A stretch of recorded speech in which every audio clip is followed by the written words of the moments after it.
rumah baru. Tapi kenapa semua barang masih duduk di atas lantai? Masalah kau bukan rumah tu kecil, tapi semua barang letak level lantai.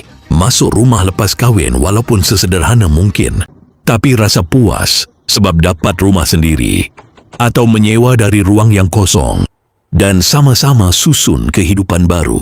Cuma satu benda kena hadap, iaitu barang keperluan. Rumah dah ada tapi tempat simpan tak cukup. Akhirnya, semua bertindih di atas lantai dan rumah pun mula jadi sempit. Sebab itulah bila aku jumpa rak besi jenis ni, aku terus nampak potensi dia bukan sekadar rak biasa. Ini sebenarnya macam asas kabinet untuk rumah yang belum sempat buat built-in. Bezanya, kau tak perlu keluarkan bajet besar atau tunggu lama. Bila pasang je rak ni, benda pertama aku perasan adalah struktur dia yang solid. Besi dia rasa kukuh, bukan jenis longgar.